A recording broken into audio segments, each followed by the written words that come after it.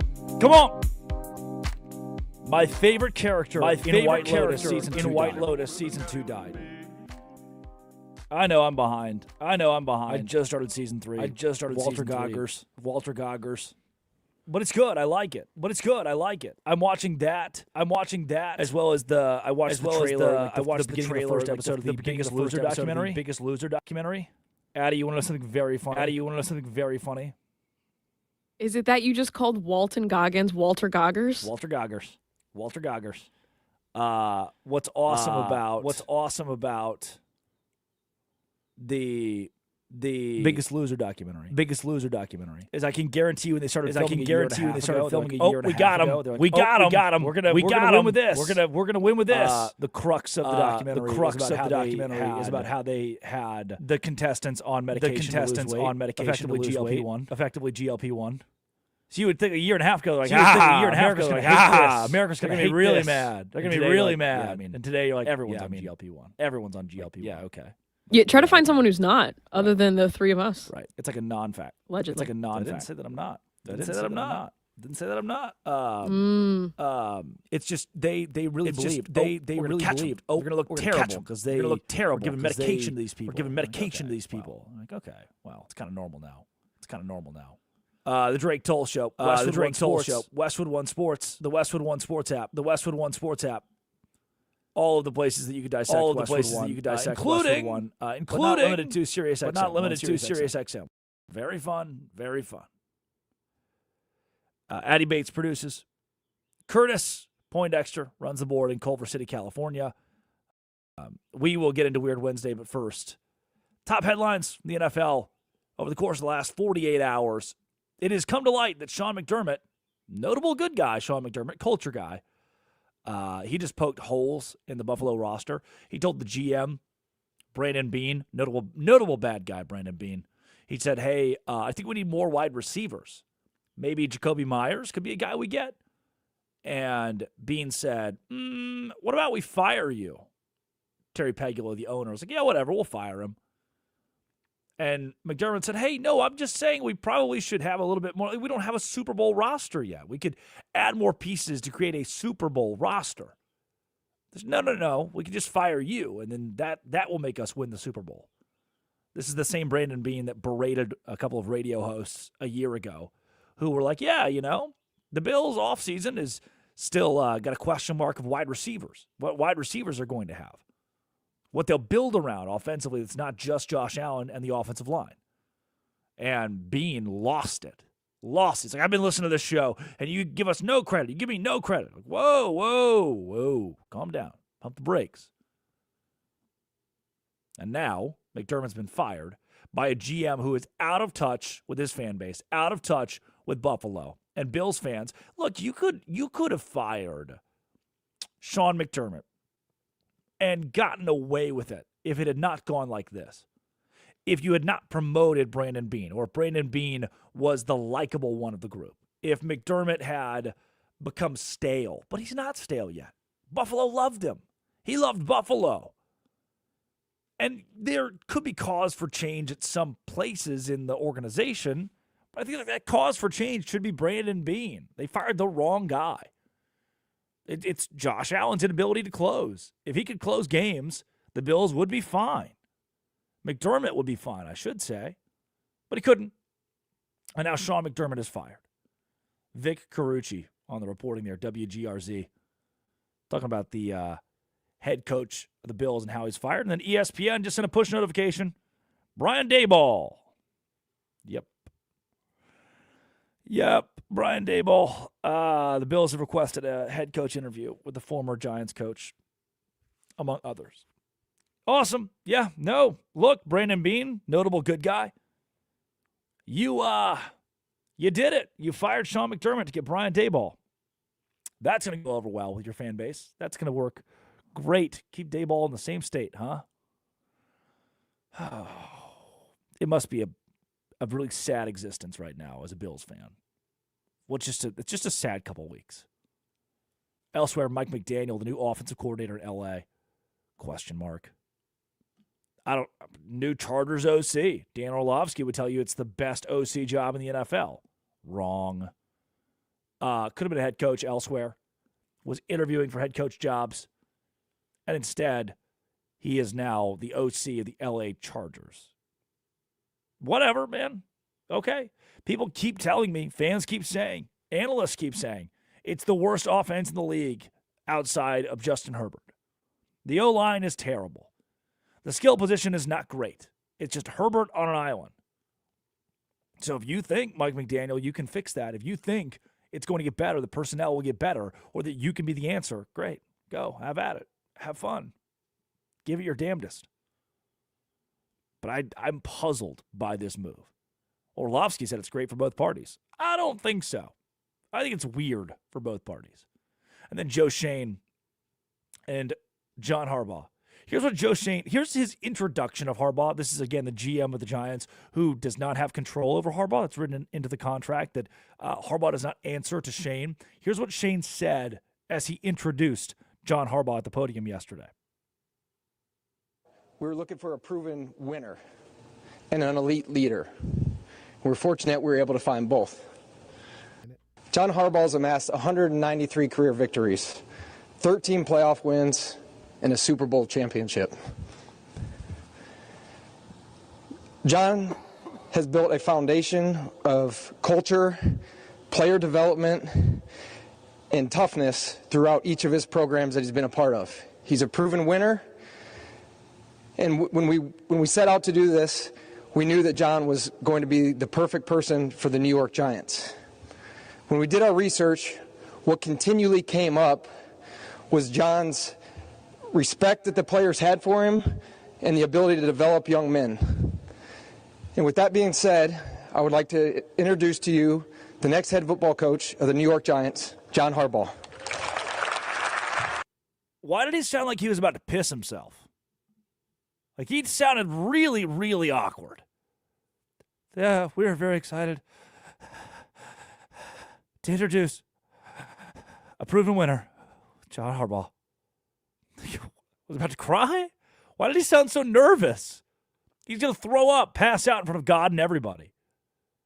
Please welcome the head coach that I am not the boss of, and I can't be the boss of him because it's in his contract. It's John Harbaugh.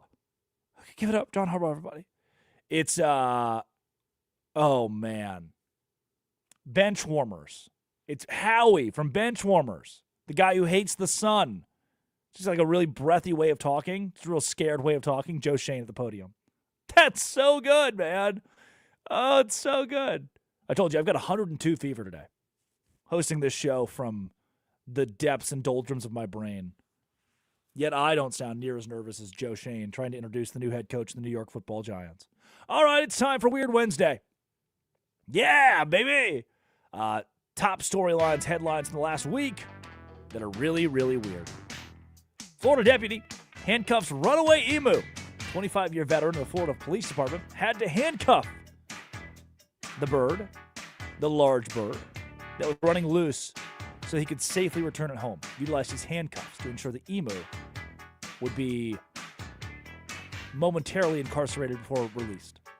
Spanish tradition sees horses leap through flames, all these within the last week, in a centuries-old tradition called Las Luminarias, to honor St. Anthony. Horses ride through bonfires in Spain. I can think of better ways to spend your time. Probably more tame things to do. A bear was evicted from a California home this week. Black bear finally removed from a crawl space under a Los Angeles area house after taking up residence since Thanksgiving. Paid no rent. Thanksgiving. Mummified cheetahs found in Saudi Arabian caves. Scientists discovered mummified cheetahs' remains in northern Saudi Arabia, offering new clues about lost populations. 2 minutes. Yeah. Hey, you coming this weekend? Me and the boys going to find some mummified cheetahs in a Saudi Arabian cave, if you're not busy.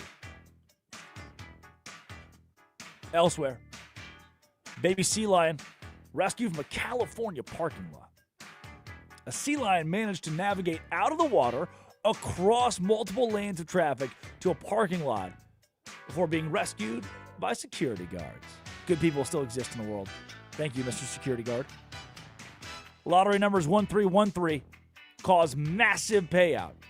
North Carolina Pick 4 drawing resulted in over 1,800 winning tickets, with players sharing 1.74 million in prizes. Okay, let's do it. 1.74 million. What would we do divided by 1,800? Okay, that's $966. Oops, I won the lottery. After taxes, it's like $600. Congrats. Man in the UK hospitalized after eating 3 kilograms. I think it's kilograms? kg? Kilograms? Sorry, I'm not. We won the war. I shouldn't have to read that. Hospitalized. 3 kilograms of cola bottles. I'm in. Over the course of 72 hours. And an Italian basketball team was forced to forfeit with one player due to a lack of availability amongst their roster. Sad. I would have played. I would have suited up. Addy Bates produces from Washington, D.C. Curtis Poindexter runs the board.